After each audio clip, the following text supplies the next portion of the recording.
Chapter 11. Crassus then replied, I am not ignorant, Scaevola, that the things of this sort are commonly asserted and maintained among the Greeks, for I was an auditor of their greatest men when I came to Athens as quaestor from Macedonia, and when the academy was in a flourishing state, as it was represented in those days, for Charmidas and Clitomachus and Aeschines were in possession of it. There was also Metrodorus, who, with the others, had been a diligent hearer of the famous Carneades himself, a man beyond all others, as they told me, a most spirited and copious speaker. Nesarchus, too, was in great esteem, a hearer of your friend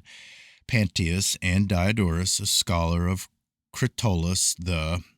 Peripatetic. And there were many other famous men besides, highly distinguished in philosophy, by all of whom, with one voice, as it were, I observed that the orator was repelled from the government of states, excluded from all learning and knowledge of great affairs, and degraded and thrust down into the courts of justice in petty assemblies, as into a workshop. But I neither assented to those men nor to the originator of these disputations, and by far the most eloquent of them all, the eminently grave and oratorical Plato, whose Gorgias I then diligently read over at Athens with Charmidas, from which book I conceived the highest admiration of Plato, as he seemed to me to prove himself an eminent orator, even in ridiculing orators. A controversy indeed on the word orator has long disturbed the minute Grecians, who are fonder of argument than of truth. For if any one pronounces him to be an orator who can speak fluently only on law in general, or on judicial questions, or before the people, or in the Senate, he must yet necessarily grant and allow him a variety of talents, for he cannot treat even of these matters with sufficient skill and accuracy without great attention to all public affairs, and without a knowledge of laws, customs, and equity, nor without understanding the nature and manners of mankind. And to him who knows these things, without which no one can maintain even the most minute points in judicial pleadings, how much is wanting of the knowledge even of the most important affairs? But if you allow nothing to belong to the orator but to speak aptly, ornately, and copiously, how can he even attain these qualities without that knowledge which you do not allow him? For there can be no true merit in speaking unless what is said is thoroughly understood by him who says it. If therefore the natural philosopher Democritus spoke with elegance, as he is reported to have spoken, and as it appears to me that he did speak, the matter on which he spoke belonged to the philosopher, but the graceful array of words is to be ascribed to the orator. And if Plato spoke divinely upon subjects most remote from civil controversies, as I grant that he did, if also Aristotle and Theophrastus and Carneades were eloquent and spoke with sweetness and grace on these matters which they discuss, let the subjects on which they spoke belong to other studies, but their speech itself surely is the peculiar offspring of that art of which we are now discoursing and inquiring.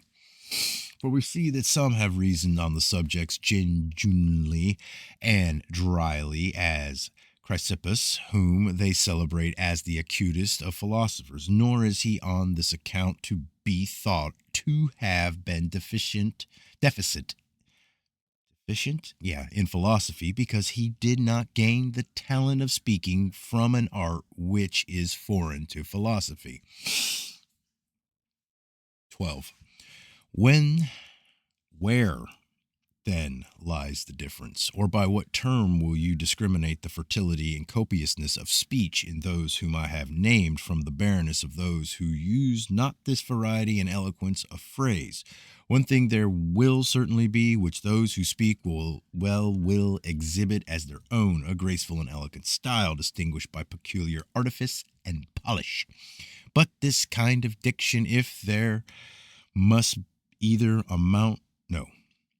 But this kind of diction, if there be not matter beneath it clear and intelligible to the speaker, must either amount to nothing or be received with ridicule by all who hear it.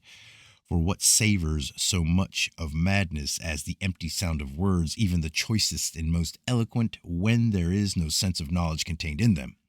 Whatever be the subject of a speech, therefore, in whatever art or branch of science, the orator, if he has made himself master of it, as of his client's cause, will speak on it better and more elegantly than even the very originator and author of it can.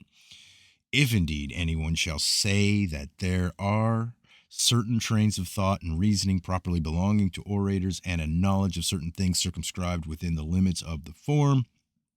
I will confess that our common speech is employed about these matters chiefly, but yet there are many things in these very topics which those masters of rhetoric, as they are called, neither teach nor understand. For who is ignorant that the highest power of an orator consists in exciting the minds of men to anger or to hatred or to grief, or in recalling them from these more violent emotions to gentleness and compassion,